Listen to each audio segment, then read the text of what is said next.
Hello everyone, welcome to சானஸ் உலகம்.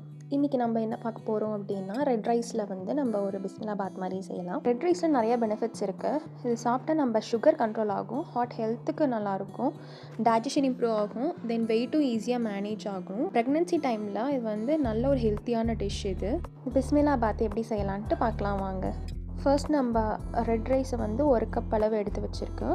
தூர் தால் எடுத்து வச்சுருக்கேன், தென் மூங் தால் எடுத்து வச்சுருக்கேன். அதாவது பாசிப்பருப்பும் துவரம் பருப்பும் 1/4 கப் அளவு எடுத்து வச்சு ஊற வச்சுக்கணும். அதாவது 1 to 2 hours கிட்ட நம்ம ஊற வச்சுக்கலாம்.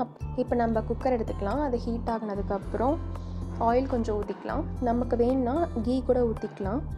ஆயில் ஹீட் ஆனதுக்கப்புறம் நம்ம ஜீரகம் கொஞ்சம் போட்டுக்கலாம். சீரகம் நல்லா வதங்கினதுக்கப்புறம் பூண்டு கொஞ்சம் போட்டுக்கலாம். அப்புறம் இஞ்சி போட்டுக்கலாம். தென் கறி லீவ்ஸ், சில்லி ஒரு 2 to 3 எடுத்துக்கலாம். ஆனியன்ஸ் ஒரு 1 to 3 அளவு எடுத்துக்கலாம். டர்மரிக் பவுடர், வீட்டில் அரைச்ச மிளகாய்த்தூள், இதெல்லாம் போட்டு நல்லா சாட்டே பண்ணிக்கலாம். நல்லா மசால் வாசம் போனதுக்கப்புறம் பெருங்காயத்தூள் கொஞ்சம் போட்டுக்கலாம்.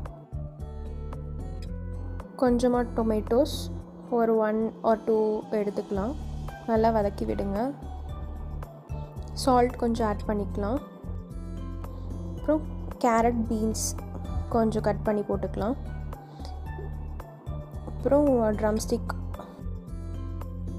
உங்களுக்கு நமக்கு என்னென்ன வெஜிடபிள்ஸ் தேவையோ எல்லாமே போட்டுக்கலாம். பொட்டேட்டோஸ் வேணாலும் போட்டுக்கலாம், இல்லை ஸ்பினாச்சஸ், இதில் எது வேணாலும் போட்டுக்கோங்க.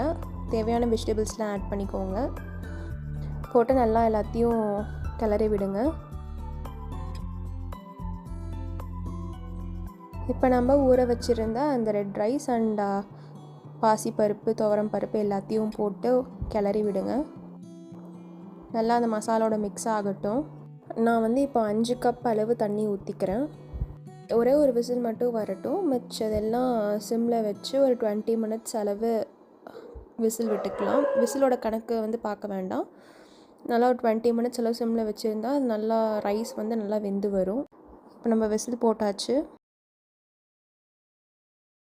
பாருங்கள் எப்படி வந்திருக்கு அப்படின்னு. இப்போ நம்ம தாளிக்கிறதுக்காக ஒரு கடாயில் எண்ணெய் ஊற்றிட்டு கடுகு, சீரகம் கொஞ்சம், ஆனியன்ஸ், அப்புறம் கருவேப்பிலை போட்டுக்கலாம்.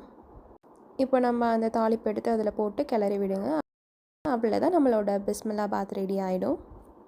கண்டிப்பாக இந்த டிஷ்ஷை வீட்டில் ட்ரை பண்ணி பாருங்கள். ட்ரை பண்ணிவிட்டு மறக்காமல் கமெண்ட் பண்ணுங்கள்.